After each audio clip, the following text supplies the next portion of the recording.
Welcome back to Starfield RAW. I am Joe the Wigit, and I am joined by my fellow amazing co-hosts.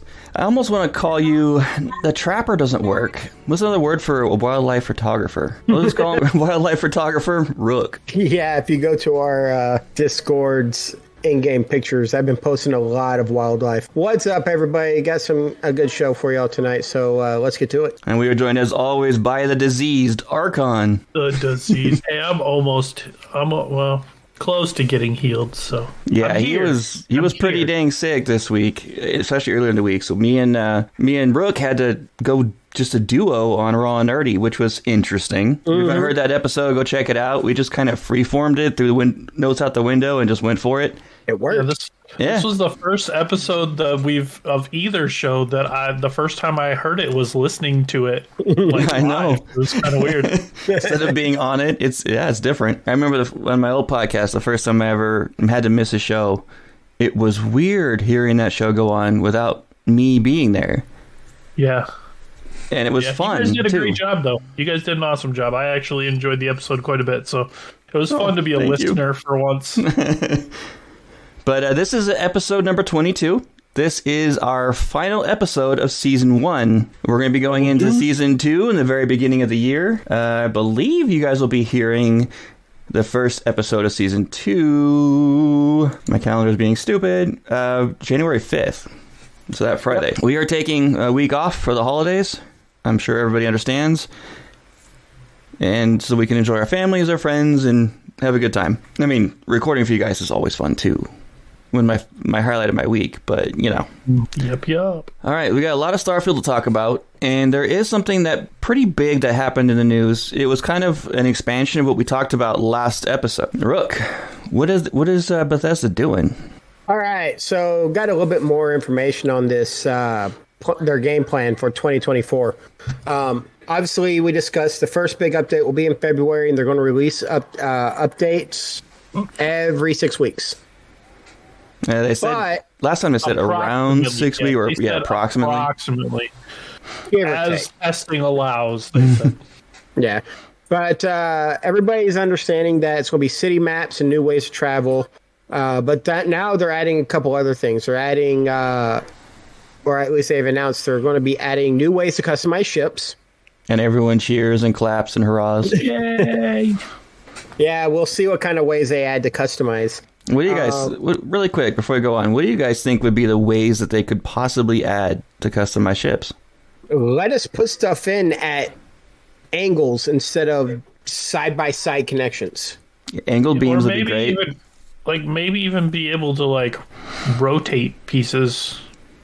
Like, instead of having them be, static pieces that only go in this way, be able to, kind of rotate them around a little to fit your ships a little bit better. So, a freeform rotation?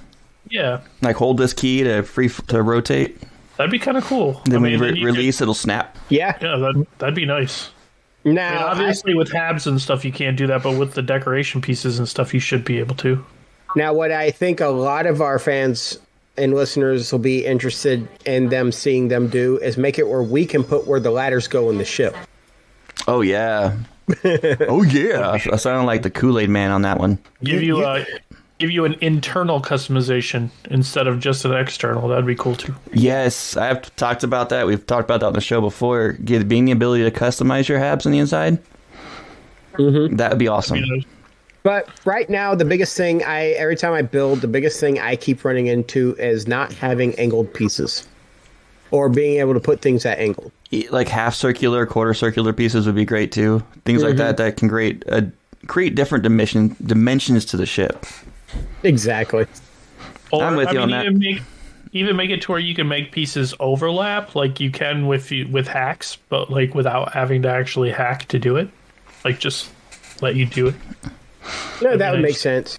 How dare you want a hack to be legitimate, sir? I mean, that's how a lot of things become legitimate in games. People figure out a way to hack it the way they like it, or make an add-on or something, and then the game just adds it. So, to be honest, with how many people are using that particular glitch, and the fact that Bethesda hasn't patched out that glitch, I think they'll probably add that in the near future as a actual real thing. Yeah, just make it happen so you don't have to glitch anymore. I never have done that. I don't even know how to do that. So it's actually really simple. even if I did know how to do it, I wouldn't do it because as Rook has found out, even the slightest little glitch, if you utilize it, could end up breaking the whole game. So I'll be honest. Make it where you can't see New Atlantis anymore or something. I'll be honest. This is the one glitch, and the only glitch I use in the game is the smoothing glitch. It doesn't really affect anything. It just lets you smooth things together, and it hasn't affected any of my gameplay. Yet.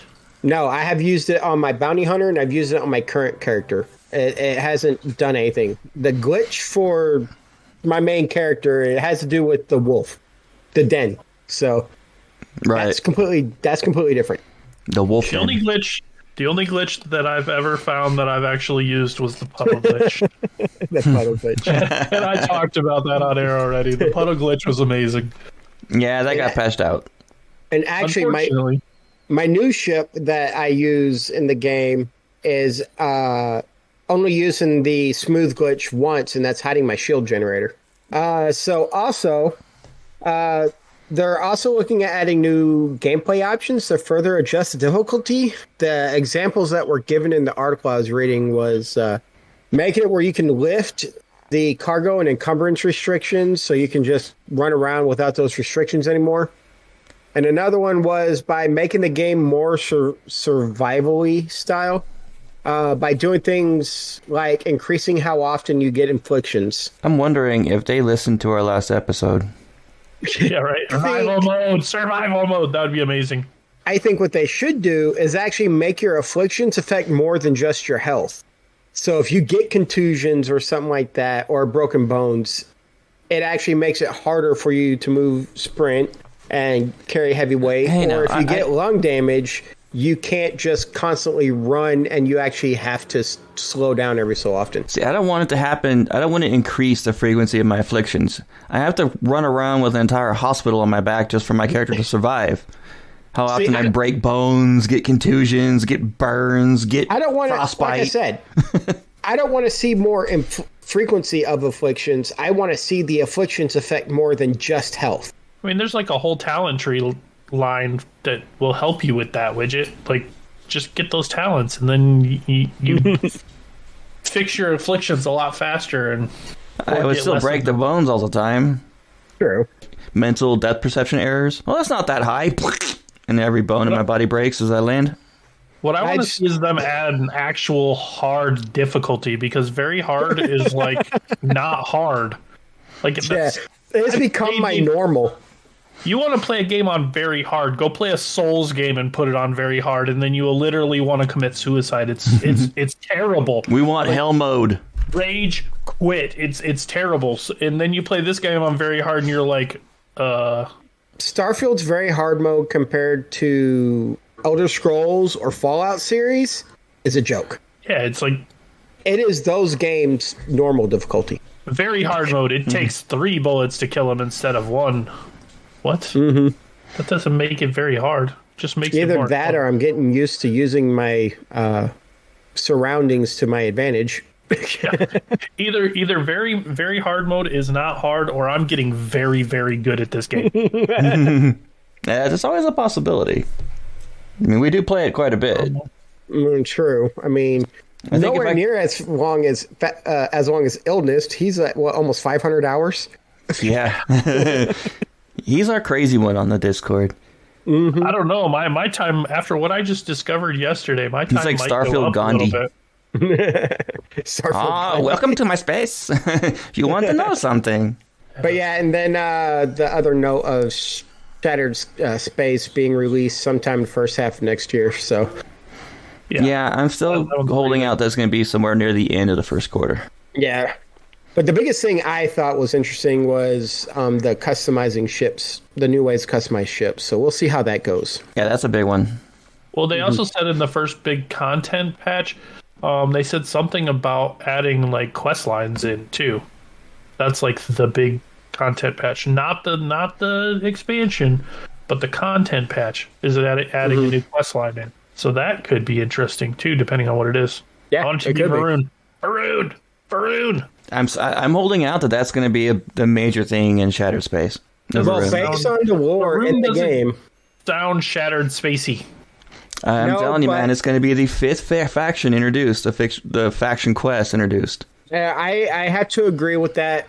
My leanings are the same way because of all the lore in game at the Varun's embassy leans to something big happening with the Varun because they just came back and started talking to their ambassador again. Maybe, but I still think because the whole game is revolved around jumping to different timelines over and over, somehow we're going to shatter space. Well, I'm not saying that couldn't be a part of it. I'm saying, no, they're going to be introducing the Varun questline in the next expansion. It may not be revolving around it, but it's going to be introduced. Now, let's be honest. The name Shattered Space leaves too many options for us to figure out what it's going to be. It really does, and we debated over this quite a bit. Yeah, and like kind of like I had mentioned before, it seems like it'd be really hard to add a new storyline when you're already like repeating your timeline. Or how could you have repeated your timeline 10 times and never noticed this storyline before? Like you keep going to different alternate universes and you've never seen this timeline before. Now, it's kind of hard to add it now without doing something different, without shattering something. Now, what they can do is actually implement or install the expansion and then have it not trigger until you go through a new game plus again, or you start a new game. When we talked to Ian, he mentioned, well, not when we talked to him, but before that, when he did the panel, he kind of hinted at something similar to what Archon was talking about the new ways of the afterlife, basically, or something along those lines. Something he said like that. Mm-hmm. Yeah.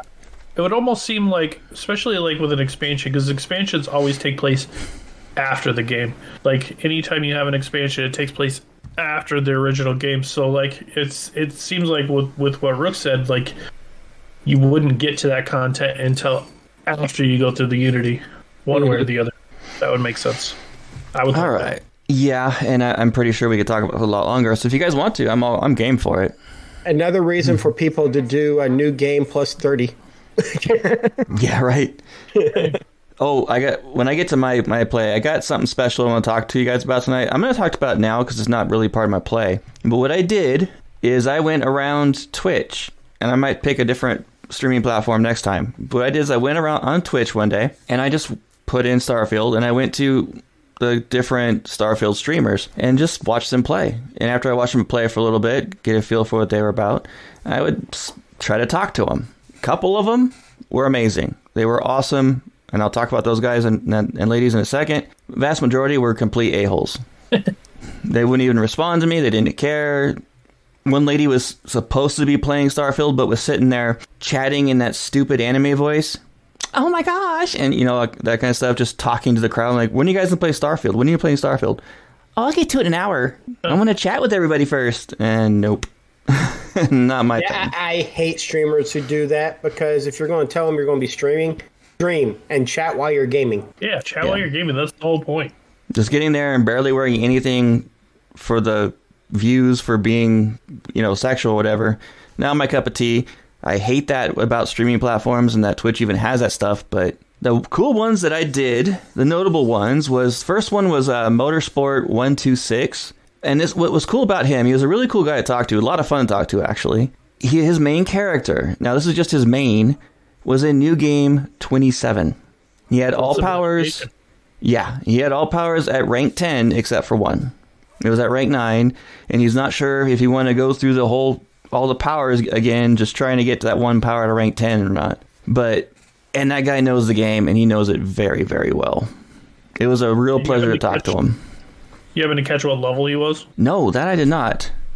I asked him, but I don't think he saw my chat on that. Well, New Game 27, he's probably... I was going to say, I wonder if he's got every skill unlocked and everything by now, too. 200, 300, somewhere probably between there. I mean, I'm only on New Game plus 7, and I'm at like 138 now, I think. You're a lot higher than me. I'm only in my early 90s at New Game plus 5. My current character hasn't even done the main story quest except for where he finally got rid of Sarah, and he's level 41. But Motorsport 126, if you're on Twitch, check him out. Great streamer.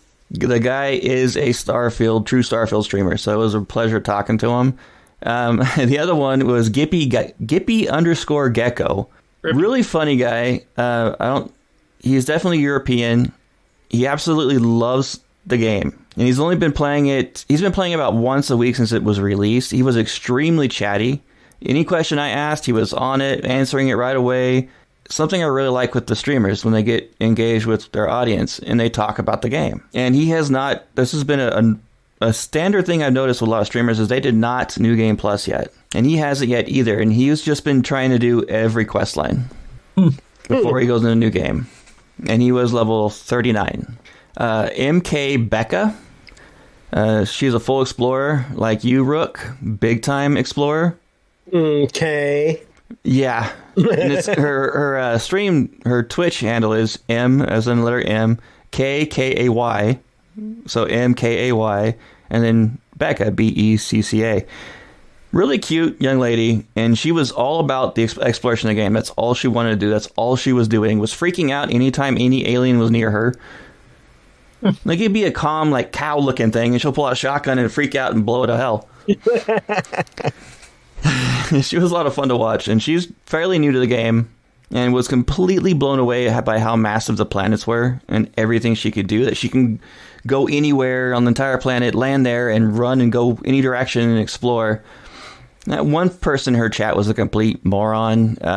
Viren Croc, K-R-O-C-K, kept saying, this game is not that big. It's procedurally generated. It has procedurally generated content. And yeah, I put palm to face on that guy, because can you imagine having to get a big enough team to handcraft 1,000 planets? Yeah, his statement is stupid, because anybody who's played the game realizes that even those procedurally generated planets are huge. Yeah, and they've got multiple biomes, unique creatures. It's not like other procedurally games I've played before where it's very generic. So yeah, MK Becca, really cool. The last one, Matty Gon, which is M-A-T-Y-G-O-N. This guy was really cool. He was sitting out, just sitting on his chair, snacking away, playing Starfield like a champ. A lot of fun to talk to. He has not done the main quest yet. Instead, all he's been doing is the faction quest. Nothing wrong with that. No, not at all. And he's loving it. He was. I talked to him when he was about halfway through the UC quest line, and was talking about the lore and what he likes about it so far and all that good stuff. And he's absolutely loves the game so far. Really, really cool people. So if you guys are looking for someone to watch play the game and hang out with that's other than me, the Wigit, go check him out. So I don't know why I haven't thought to do that. I haven't been on Twitch and watched a single person play Starfield yet. A lot of videos I watch on YouTube over Starfield are like shipbuilding tutorials and different stuff they've come from news articles and whatnot. Yeah, I've been in Wigit's stream a couple times, but other than that, Oh, you have? Yeah. I didn't know you did. All right, guys, let's get into our play. Like, I also stream, like they were saying, the Wigit, Wigit. But I don't do it as often as a lot of these people do. That's not your primary source of money making. No, Right. I feel honored if I have 4 or 5 people in my stream at once. All right, I'm going to get to mine first because I got a big pro tip. So, exploration galore. That's what I've done today or this past week. If you go to our Discord. Oh, look at that. That's a shocker. Discord.gg/raw podcasts. You'll see a channel called In-Game Pictures under Starfield RAW. I've been posting every single creature I come across. I take a picture of it. And what's funny is I keep looking at your pictures thinking, is he going to find one that I have not seen yet? So far, you have not. You've seen the big eyeball ones? Yes, and they creep me out. It looks like they're big robot head eyes. Yes, with the bug eye, 2 large bug eyes in the middle of this giant head, tiny little leg. It was weird. Now, the really common ones that I come across, I'm not taking pictures of, but it's more of the not rare, but obscure ones that I haven't seen on many planets. When you get start exploring the far reach planets where they're way more procedurally generated, that's when it's going to get interesting. That's when you're going to find the really cool stuff. Oh, yeah. I've also created an exploration photo album where it's literally no discussions whatsoever, no chat whatsoever. It is literally just photos. That's where I put in all my scenery shots because they just look cool. I need to put a few in there. I really need to put a few. Yeah, you do. We set it up to where you can, sorry, Rook, that you can actually like the picture. You just can't chat, but you can like it or emoji it, whatever. Oh, yeah. Oh, don't tell me you didn't. Oh, wait, I'm in the wrong folder. So there's one I took, and if I can find it, it's actually really cool. It's a picture that I took in game. I'm on an ice moon, and it looks amazing because there's a moon that you see in the background where it looks, the sun is hitting it just right, so you see the crescent. And it just looks amazing because you see the crescent of the other planet in the space, and then the sun in the top, and then you see me standing there on the ice planet. It's actually really cool. Yeah.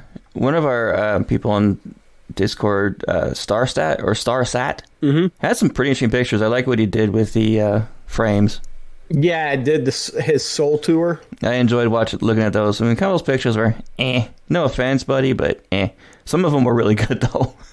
Well, you can only get so much on these different planets. Yeah, and the Saturn's moon one he posted was great. That is amazing. Yeah. And then he writes on there, wow, and he wrote Saturn's moons. I want to know how he did that. I wonder if he has the actual pen pad that he can write the words. Probably. Or if you just type it out and it actually makes it look like you're writing it. Well, you're talking about the one that was the eclipse over a kilo. That was Lisson. No, at the very bottom. I just uploaded it. Okay, yeah. Oh, yeah. It looks really cool. Yeah, but I might do stuff like what Starsat did because that looks really awesome. I like that a lot of our listeners are getting into it. Oh, yeah. I was amazed. I just put this up there to track my photos and my scenery shots. And all of a sudden, everybody else is starting to take pictures of their scenery shots and put them in there. Which is great. That's what we want. Bring it. There's some awesome pictures in this. I'm not arguing about it. I love it. You see the ingenuity people have and what they come across in game. Leeson 87 has one of my favorite ones on there so far, other than a couple that you did. Yeah. His eclipse over Aquila. That one, but the one above it. The sunset one above it is that's amazing. The good one. Yeah, it is amazing. All right, so back to my gameplay. Yep. If y'all want to see all of these, like I said, it's on our Discord, discord.gg/raw podcasts. And you'll see some really cool shots. I'm going to finish off my play test or my weekly gameplay with a pro tip coming from one of our listeners. I'm going to say this the way it's spelt. So it's Degenti420 out of Australia. So last week we were talking on our last episode about outpost building. Archon was talking about how he wishes you could easily place stuff and put it just the way you want it and how much of a pain it is. Well, this pro tip states that when we were talking about the outpost building tips, you said you wish there was a way to easily place things like coffee mugs on a table without having to manually spin it and drop it perfectly. Well, he wanted to let us all know that you can actually do this. Just drop the coffee mug or any other item you want to move onto the floor. And then instead of holding A on Xbox or E on PC to pick it up and move it, instead go to the outpost modify mode. You can now select the coffee mug just like any other outpost module and place it on the table, and it will sit upright properly and it will snap into place so you can't be knocked over by you or NPCs. So that was cool that he came on and shared us with that cool piece of information. It's usually useful if I'm talking when I'm not muted. Yeah, that's an excellent pro tip, but have you tried it yet to make sure it works? I tried it to see if you can manipulate things, and you can manipulate things that are on your floor inside modify mode. Well, I just didn't try placing it anywhere. Because now I feel dumb because I've wasted hours trying to place things perfectly when it's that easy. I found out something in your house too. I found out something that made me feel dumb. I found it by total accident during a live stream. Yeah, the fact that you didn't know that actually surprises me because what did you find out that you found that you knew? Oh, Joe. So doing a live stream, I was messing with my powers, and I've always go through them and have to highlight them to see which one's which. And then I was trying to hit tab to get out, and I accidentally hit Q. And when I hit Q, all the names appeared at once. It was magic. Wow. Oops. Oh, man. All these hundreds of hours, and I didn't know about the Q and the powers. And it's kind of ironic if you're a Star Trek fan, Q and powers, boom. Hey, I could do that. No. Yeah, my week has consisted of me being sick and laying in bed and not being able to do anything at all, which has really sucked. Like you guys mentioned, I even had to take the night off of our other podcast, which really sucked. I hated doing that. I am starting to feel a little bit better now. Hopefully, with the meds and everything, I should be back up to full speed before Christmas. Hopefully, fingers crossed. Mm-hmm. We believe in you. But I did find out something rather interesting yesterday. I finally had a little bit of gumption in me, and I was trying to find something to do to cure my boredom without leaving the comfort of my bed. And I remembered that I have a backbone for my phone, and I'm like, wonder what exactly I can do with this. Can you explain to the people who don't know what that is? A backbone is basically it's like a little controller that like slides and it'll fit onto your phone, and it basically turns your phone into a portable gaming device. It has a bunch of games of its own, and you can also do remote play for like PlayStation. You can pull up Xbox Live on it, Xbox Game Pass, whatever on it. You can stream like your Steam games from your computer to it. So I was just going through, and I'm like, I wonder what my phone can handle. Like, what games do I have that I'd be interested in playing that I can actually play on this thing and on my phone? And I have an iPhone. I don't have the latest iPhone. I think it's like an iPhone 13.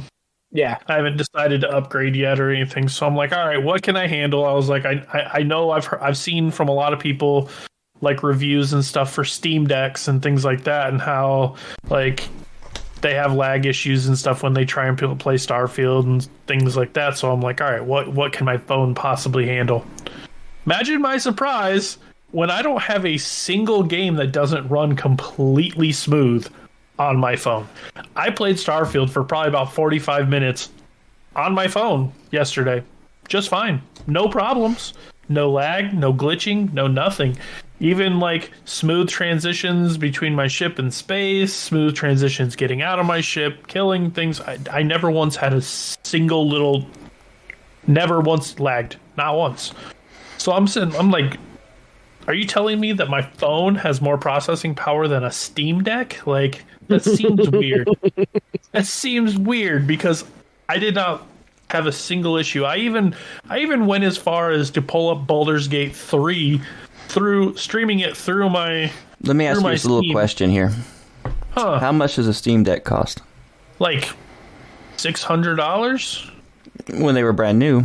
They still. How much does an iPhone 13 cost? Brand new. Probably more, yeah. Yeah, like 13. A brand new Steam Deck at this point in time costs around $500 at Walmart.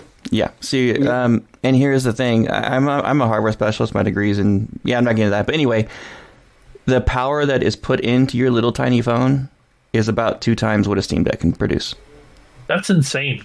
Because, I'm sitting here playing, Baldur's Gate. I even pulled up, Sea of Thieves. Everything runs just crisp, clean on my phone. I'm like, okay. So then I'm like, all right, I'm really going to test this thing. So I pulled up Forza Motorsport on my phone. It was like playing it on my computer. I'm blown away at this. So I'm just sitting in my bed, just playing games, just having a good old time. Okay. Obviously, the one difference I will say probably between the Steam Deck and my phone, because my phone is a lot smaller, I definitely need to have my phone plugged in if I'm playing anything on it. Yeah, you think? It definitely has to be plugged in because it was draining my battery really fast when I didn't have it plugged in. But when I did have it plugged in, it was fine. When you're playing a game like that, your battery life becomes a countdown timer. You know it's too much. Yeah, It was fast. I was playing in the 45 minutes I was playing Starfield. I had my phone wasn't plugged in during Starfield, and I think I dropped 46% in 45 minutes. So it was a percent a minute. Unlike a Steam Deck, which is designed for running long periods of time, hours on end, phones are designed to be multimedia platforms and not heavy usage without being plugged in. Yeah. Yeah, but even a Steam Deck, you can only, like, from what I heard, you can only play Starfield for about 3 or 4 hours before it dies. Oh, most handhelds are like that. Even Game Boys back in the day were like that for Pokemon Yellow. Oh gosh, I remember going through lots and lots of batteries playing Pokemon.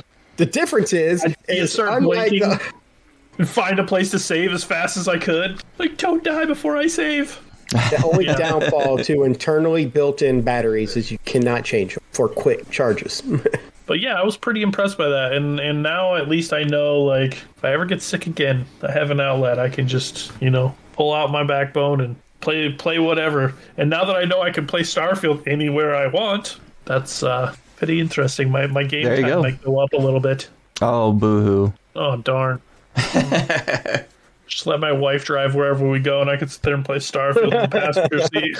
Wow. Buddy, we're only going to the grocery store. I don't care. I can get 5 minutes in. Yeah, I'm single. I don't have that option. But no, just get a self-driving Tesla, then you can play while the car's driving itself. Get pulled over immediately. On my game, one of the first things I did is I prepared to do the Outpost video, and I did it as promised. It's about 45 minutes long, and it's just mostly just about the resource gathering, setting up your resources, and how to use the links, the cargo links. And that's up on my YouTube. I'm going to get it up on our channel when I remember to do so. The widget on YouTube or on my Twitch channel as well as the shipbuilding one is there. That one's a little bit longer because I go a little more in depth with that. So if you guys want to check it out or having issues with the Outpost links, just I go over it for you guys. I may have been wrong on a couple things. I don't think so, but I did my best. You did your best. I did my best for you guys. I have 4 outposts now, and not a single livable space on any outpost. It's just all resources. I have that big landing pad on my primary outpost where everything's going to on Bezel 3B. So I just park my ship because my cargo ship is basically like a livable space. It's got all the habs I need for sleeping, for crafting, for researching, and everything else. So I just stay on my ship. And I built that lightweight fighter I was talking about, like almost right after we recorded the last episode. Yeah. Came out awesome. It can't even hold my suit in its cargo hold, but it can go fast and fight. Hey, that's all that matters, right? Yeah, I think it has like 260 cargo space. I didn't put a single cargo on it. Some of the best combat videos I've seen have been Class A fighters using ship design Tier 4 weapons. They're fast and nimble. Yeah, that's what I did. I set it up all for speed. The thing is, it's crazy fast. I can go around. I posted a video on our Discord, one of those GIFs of one of the old school boxers coming in, dancing around the guy and popping him. Oh, old Punch-Out clip? Yeah, well, not the Punch-Out, but the actual... Oh, no, the video of the really skinny guy going around and just hitting this really big buff guy. That's how I picture it. He's going around popping everything. As soon as I built it, I took it out for a test drive. I jumped to like 4 different systems trying to find a fight. When I got into it, it was 4 bounty hunters against me, and I had to test it again because that wasn't enough. It was too easy and too quick. So I went to a further reach-out planet to get higher level ones, and yeah... It's a beast. It's slick. I love it. I don't even touch my warship anymore. There was an article I read that if you just put, I think it's mid-level power range and a set of 3 sets of particle weapons, they'll just melt through ships like nothing. So I'm going to do that on a Class A fighter. I did a test. You know how I'm normally never use those autocannons? Yeah. Oh, I put autocannons on my fighter. They're tough. I put my missiles and my shield melters as my controllable guns, and I just had my autocannons. And yeah, I have been destroying everything I come across. I'll melt through them, their shields, before they even get close to me. My autocannons will finish them off. Nice. Yeah, those autocannons are tough. Real tough. They really I haven't are. tried autocannons. Right now, my ship I just shared today has 2 sets of particles and some of the best missiles you can get. Oh, I love the missiles. Those are my babies. The Atlas missiles? There's 3 different ones I like a lot. And the ones I'm using on my lightweight are the ones that have a high fire rate. They don't do as much damage as like the Atlas, but they have 4 times the fire rate. And probably a faster recharge time. Yeah. So that's why... Atlas. Yeah, that's what I use those for. My warship has the Atlas ones, has 4 of the Atlas ones. I got 2 Atlas, and even with full power, they don't recharge fast enough. So I might just remove those because while they do 156 damage to both shields and hull, I'm taking everything out. There's the downfall. With those. The other missiles, I can't remember the name of them. They're kind of like a halfway in between the ones I got. And I think the ones I'm using are B class. I don't remember. I have to check. I should have wrote that stuff down for you guys. Sorry. But they were about... I think they had a fire rate of 1.4 or 1.6, and they had about 68 to 68, I think it was. Mm-hmm. I designed the entire ship just for speed and death, and that's what it does, and it looks cool. It looks like, it doesn't look like anything. It might looks like something out of Star Wars. I might get the missiles off my ship and put on the autocannons to see how those work on my ship. You can't take away your missiles, man. Why? I'm using particles. They deal damage faster than the missiles do. Missiles are awesome. They seek them out and destroy. I've been doing the Ryujin questline. I had to do it. I want my stealth suit. I finished the UC. Got mad at Indrasia because she got mad at me. And I cannot. I was going to do it to where I was going to not do perfect. I was going to kill everything and do everything the wrong way. And I cannot bring myself to do it. Right now I have a perfect run again. Of course. And I'm stopped the game right when I'm infiltrating Ryujin. Of course. Mm-hmm. I can't wait until you get the alternate universe where Andrasia has killed everybody in the thing. Then I'll marry her and we'll go off and destroy the universe. You can't. You gotta kill her. You have to kill her. Yeah. It'll be a very sad day. I'll cry as I kill her, and I'll go kill everything else in revenge. And then you go to do the Ryujin and do everything wrong. Yeah, that's when I go in and just snipe everything to death. I actually just saw something the other day about somebody who got an alternate universe that I had never heard of before, which was kind of surprising because I thought I had heard of them all. But apparently he got one where he showed up to Constellation and like all the members of Constellation had left, and it was being used as like a little kid's hideout. Yeah. And they left like a little slate for you with all the artifacts telling you like basically what to do or whatever. But it was just a bunch of little kids there. And I was like, what? There's one where all the members of Constellation are little kids. Huh. Hey, no. I don't want to know. I've been trying to avoid all these. Well, the problem is the drop rate is way too low on them for you not to look them. Yeah, drop rate. I'm waiting till I see some, and I want to be surprised when I see one I finally get, if I ever get one, which I will eventually. At the rate we play the game, we're eventually going to get them. Like I said, I got one. And I wasn't saving it, but I got one. You got it right before the fix happened. I know. Which sucks, but you're the only one of us that has gotten that. I had a different color door. That was it. I got one. I got the Sarah's a plant. Oh, that's right. You did get one recently. You're the only one who hasn't gotten one. Yep. Not a surprise. I have the worst luck in the universe, and it will always be that way. And it's not one of those. Well, it is one of those. You could always save it right before going into Unity, and then keep going back in until you get one. I wonder if it does do that, if it would do a random like that. Every time you go into the Unity, it's a random chance. It doesn't calculate it before you go into Unity. I might have to do that next time. I wonder if that universe I got with Sarah as a plant, I wonder if I could have taken the time to still try and romance her and get married to her. Even though you should have. That would have been awesome. Have a plant hopping behind you with a gun. It shoots needles at the enemy. A needler. Carry her around my shoulder. It's terrible. I love it. Should have done it. All she says is, I am Sarah. In Sarah's voice. Yeah, that'd be great. All right, guys. We got a couple of questions from our Discord chat. And the first one was Kilo Tango. Who wants to take that? Kilo. I will. Yep. Kilo said, if you lived in the game as an NPC, what faction would you be a part of? Where would you live? And how would you make a living? Well, my answer is easy.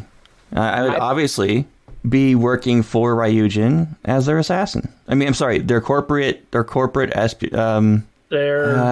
go-to guy, chief their fixer.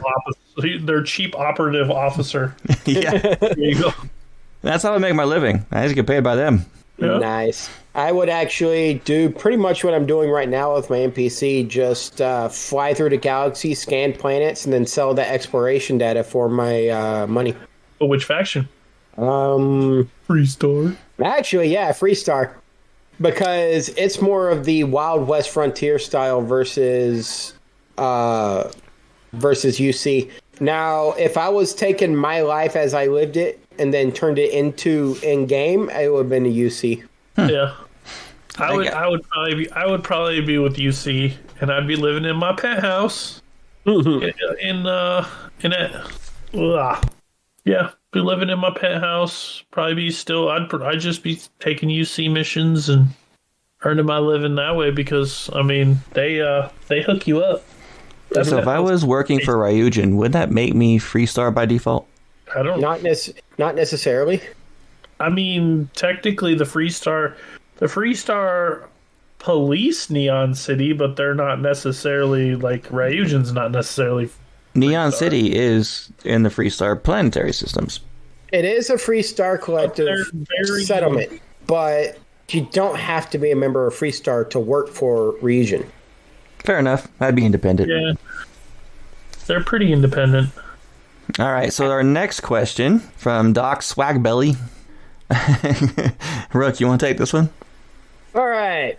When the creation tools drop, what should be the expectations? Will we be able to create new systems? Will it be a cash shop of resources? This person doesn't have any experience with modding, but they're interested in our answers to this. He understands basically in chat. He understands how it worked for Bethesda's other games, so he's wondering how it'll work for this game. It'll be very similar. They've already announced that they are going to modders will be able to create new planets, new cities, new towns, things like that, and actually create quest lines. So I wouldn't be surprised if like faction-based level quest lines start coming out from modders with new cities on new planets. I don't think they're going to build new systems. In terms of game design, that goes well beyond the scope of basic modding, and it would take literally forever to do that. And it's very, very, very difficult to add new resources into a game via modding. So most of the time what modders do is they take existing resources that are in the game, repurpose them for different reasons, create new NPCs using current models, things like that. So, but we're going to see a lot of new stuff, and most of the mods will be like graphic tweaks, UI changes, things like that, minor things. And they will be a cash shop if you're going to go for like through Xbox. Most of the mods you will have to pay for, especially the ones that are going to be the new content ones, which are actually very worth it. And you definitely want to pay attention to what the rating is on each mod. If they're a 4 and 5 star rated mod, most likely going to be worth it. I would say one of the first things I'd expect to see once that comes out is multiplayer, some form of multiplayer. Being able to like join friends games and things like that, like something along that lines. The people who created the Skyrim one, from what I've heard, they are making one for Starfield, and they've already started working on it. Yeah, they're just waiting for it to drop. They need the creation kit to finish it. So that'll be interesting, and I'm pretty sure we'll all be jumping into each other's games. Yeah, and if anyone wants to mod the game and put us into the game, let us know. Heck yeah, we'll shout it out. That would be awesome. Put us like in Aquila City, at that bar. Make me a romanceable character so I can be creeped out every time someone plays the game. Nice. No. Actually, fourth wall break it so you're creeped out every time someone comes up to talk to you in game. I got to be a sniper that doesn't give a crap about anything but killing things. Well, then you're not very romanceable. Oh, I can still be romanceable. I mean, look at Andrasia. Don't give a crap about anything. Me and Andrasia. That's the only thing I give a crap about. She's my boo. No, they're going to put you in as a hunter for if you start romancing Andrasia, you go after him. Were you talking to her? Andrasia's jealous for Rune boyfriend. I guarantee you guys, when all this drops for the mods, we will be talking a lot about it. I'm going to be messing around with mods quite a bit, because that's what I did with Skyrim, and it made the game so much more interesting and so much more fun. Some of the expansion level mods that came out were amazing. There was one that came out for Skyrim about Khajiit, and it was so good. You would think that Bethesda themselves made it. Yeah. It definitely is going to open up a whole new world, I guess we'll say. Again, it's just going to be... Yeah, that went right into my head, too. Please don't do that. Gosh, I need to be careful not to say anything to make Rook sing. Then don't bring up anything I can quote. I know. As soon as I said it, I was like, "Yep, mistake, instant regret." But, yeah, it's gonna open up a lot, and it's gonna change things, and I'm kind of excited for it. I never once tried any mods or anything for Skyrim or for like Fallout, so I'm kind of interested to see how this plays out. I'd be interested in doing. I love Starfield. My biggest issue with it is how like dry it's getting to me now, because I've done just about everything I can do. So having just so many new things to be able to do will be pretty awesome. I'm pretty sure people are going to put in stuff like new weapons and new food stuff and modify the food system. Anything in the game is pretty much moddable and up for grabs. Hell, they'll probably throw in different looking suits. That would be amazing. Give me a spacesuit that doesn't look like a... Maybe a way to color the suits. 1940s astronaut. All of a sudden, we start, the first mods we see are all different customizations that are lacking in game right now. The first set of mods that came out for Skyrim were just new weapons. It's the simplest stuff to do, that's why. Yeah, very easy. I thought about doing a planet myself, but that would take a lot of work. I don't know if I have the time for that. Fit that in with our Minecraft server. Maybe I'll just do a quest line for the raw faction. Nice. All right, guys. That's what they need to do, is make a mod where they add a faction and you get to rename it when you start the game. Rename it? Yeah, like they create a new faction, and when you first bring up the game, it says, what's the name of the new faction? And then you just name it. What we need to do is create a mod that adds a lot more random universes that can occur. Come up with the craziest stuff and put it in the game. Yeah, you come out of the Unity and you're in a cart. You're in a wheelchair. No, you're just in the back of a cart, a la Skyrim. You go into a Unity and suddenly everyone's all in love with you. You can't do no wrong. You're rich. You've got everything going for you. But if you die, it's over. And it automatically reloads into Unity. Ooh. No, I like the cart one. You go into the Unity, it shuts down the game and starts up Skyrim new game. Starts up Skyrim all of a sudden. Or you wake up in a vault. What? Go into Unity and your starting ship is just one hab, one engine, one laser. A simple bare bones you can get, and that's the ship you have to use. You wake up on the deck of Firefly. Okay, that would be an awesome one. Yeah, that would be cool. You just wake up on the deck of the Serenity with Summer Glau looking at you. See, that's going to the new assets thing. What? What? One thing I cannot do is I cannot 3D model. I can't do anything when it comes to coding. I can texture map, I can design like no tomorrow, but yeah, not... I can design and decorate, that's my thing. I write quests. I'm pretty decent at writing quests. But. Alright guys, this is going to be it for episode number 22. And our final episode for season 1. We'll be back, like I said, January 5th, I believe, is our next episode. Yep. So hang tight for that. And everybody, please just have an amazing holidays, amazing Christmas, New Year. Be safe on the New Year, please, and traveling for your holidays. And if you want to follow us on this show, you can follow us on Twitter at Starfield RAW. You can email us for anything you want. starfieldraw@gmail.com. If it's something weird and screwy, we may not read it, but you can email us whatever you want anyway.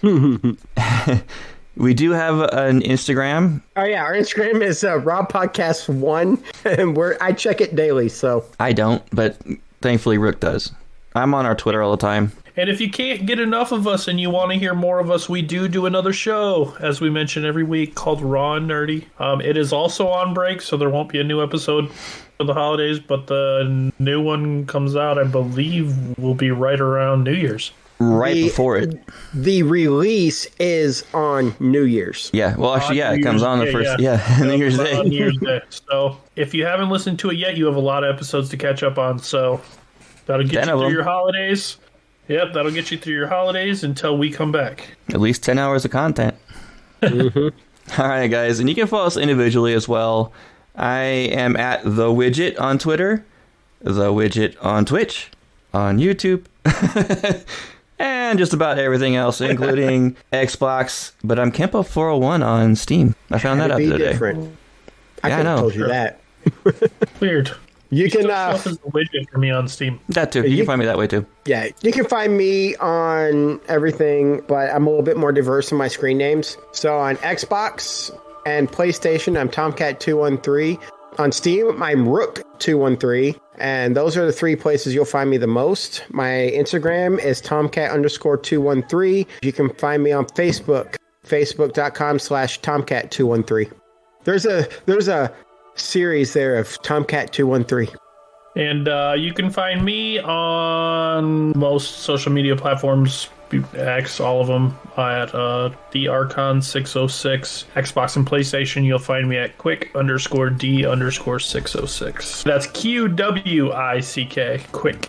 Like the D606. widget is WIGIT. There's no D in there. Have a fantastic holidays, everybody. Be safe. And we'll talk to you guys in the new year. Merry Christmas, Happy Holidays, and all that mumbo jumbo for everybody. And stay safe out there in the deepest black. Yeah, happy holidays, everybody. We'll see you when we get back.